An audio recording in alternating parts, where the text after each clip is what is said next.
Hiya everybody, we got another video, a review video actually. We did a review on the float valve by there, which is a Flomasta one from Screwfix. Also, another Flomasta product, we got a dual flush toilet siphon, total height of it. Apparently it's 8 inches tall when it's installed in the cistern. 1/2 inch thread, well no, 1.5 inch thread, yeah, 1.5 inch thread, that's 1/2 inch. Anyway, so we got a dual flush syphon, which I'm going to explain in a minute.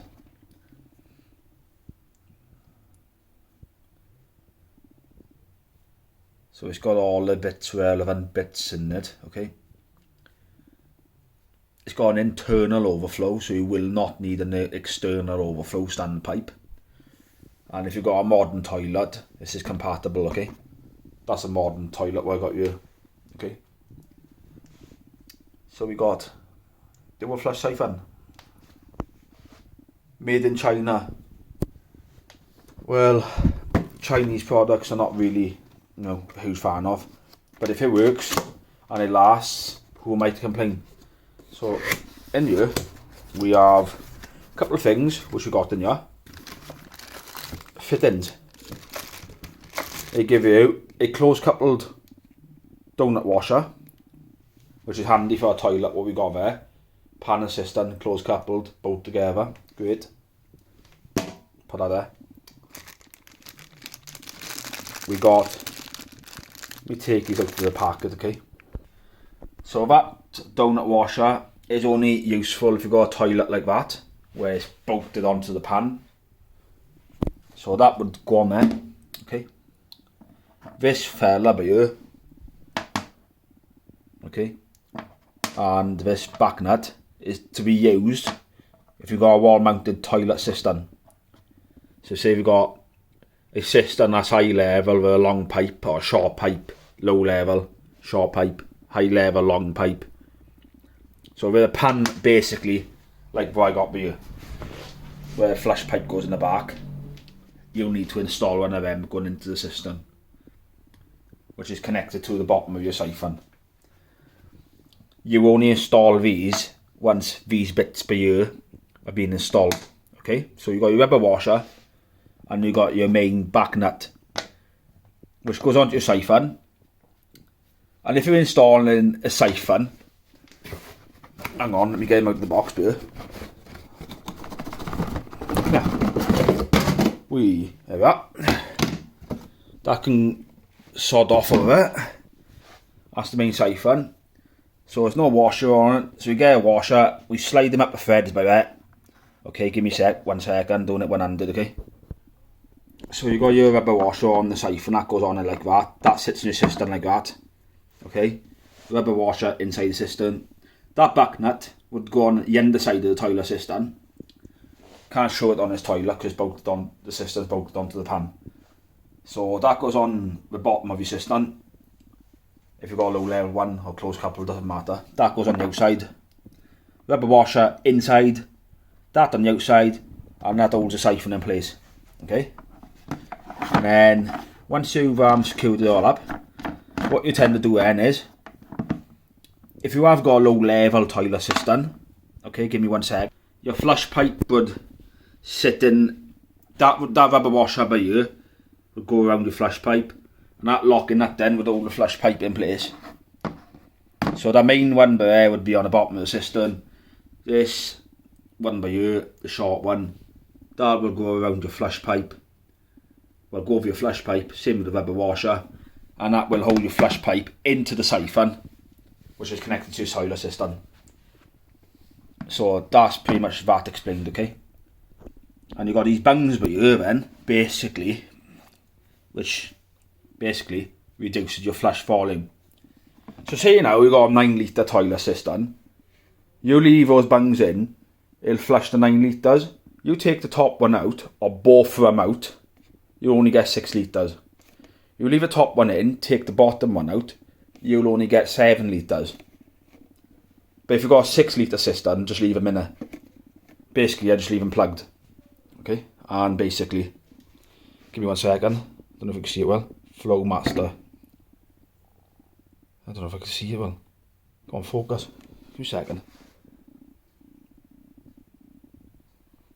Oh, it's a pain in the neck now, because when I want to show it to you, it's going blurry. Come on, focus. There we are. Oh yeah, Flowmaster. Sorry about that, it's a bit blurry. It's RAS approved, so confirmed to modern standards. And you can get relevant parts, replacement parts like this diaphragm washer here. That's your diaphragm washer, which is flapping about, which attaches to your piston. And basically how it works is, if you hold the handle down, but here, hang on, let me show you. See those little grooves there? Those little grooves there allow air to get sucked in, and that breaks the siphon effect then, and that gives you a partial flush. Okay, those grooves there, you see little grooves there. You push the handle down and hold it down, air gets sucked into air and breaks the suction effect. Because how a siphon relies on gravity, and as you pull the water up, water basically sits in you when the system fills up, and when you pull the handle, that piston rod pushes the water with the diaphragm sheet, pushes the water over the rear. This is your rear of the siphon, and basically this down leg end just pulls the water, so it sucks the water out of the toilet system, and that's how it flushes pretty much. So if you push the handle down and leave it, it'll flush all the way. If you hold the handle down, those grooves on a piston rod there basically breaks suction effect, and basically that's how it works.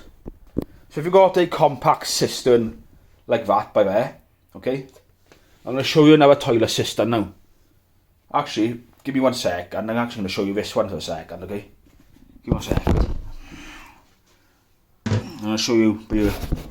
So basically, if you've got a Lesico, which I got there, Atlas toilet, I got an external overflow pipe on this one, because I partner. And if you've got a toilet like this with a compact cistern, that does fit well. Okay, that does fit well. And it'll also fit in another cistern now. Give me 1 second. It also fit the cistern like this as well. I don't have the siphon in this cistern, but it would fit that cistern as well. Okay, it will fit. And basically, it's ideal if you've got a compact cistern. Okay. And that donut washer I just showed you basically would sit on a closed couple pan like that. Basically, it sit on it like that, and the cistern would, when the cistern's fixed to the pan, it will squish the washer in place, okay? And basically, that's how it works. And basically, that's your instructions that come with the siphon, tells you how to fit it, okay? And basically how it works. I don't bother looking at them, but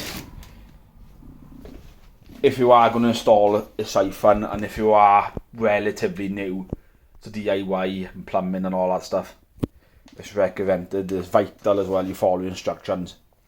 And if you're not confident, always, and I mean always, seek professional advice from a professional plumber, or hire a professional plumber to carry out work. If you're not confident, that's what you need to do. If you're confident, this stuff will be second nature to you. Okay, and basically that's another look at the siphon again. So yeah, to remove them, what you could do is get like a little pin, I mean like a plucker or something like that, which you use to pluck eyebrows and stuff. Or basically just take your finger, push a piston rod up. I see your yellow tabs there. Oh, not focusing. And just push it with your finger, just push them out with your finger. And basically then, you'll have a hole in. So when you flush your toilet then, it'll only flush so much. So it's ideal if you've got a 9 litre cistern and you decide to save water. Personally, I wouldn't bother taking them out, I'd just leave them in. Because I find they flush better with them in, so. Do I recommend a siphon? Well, for what you get, it's decent. I only paid just under £5 for it. Under £5. Under £5. And you got, donut washer, if you've got closed couples, WC. And you got your back nut and your ring washer if you got a low level WC as well, or high level WC, doesn't matter. And you can install that in the conceal cistern as well, in the lever flush conceal cistern. Okay. So do I recommend this kit? Decent enough. Got a float valve there. I did a video on that, so don't need to do a video on that. And there is a video of one of these actually flushing with this toilet. Okay, so if you're interested in seeing how one of them siphons work, just go on my YouTube channel, 2025 Lisco Atlas toilet flushing. Well, what I do is I just put a link in the video, so sorry, or in the description, and I'll put a link as always where you can buy it as well. Anyway, bit of a boring video again because it's just me rambling on. If you want one, Screwfix is a place to get one. B&Q, you can get them as well. I'm not sure if they're more expensive than B&Q, but Screwfix by me picked it up just under £5, so not bad. So yeah, anyway, thanks for watching, take care, and see you again soon. Ta-da.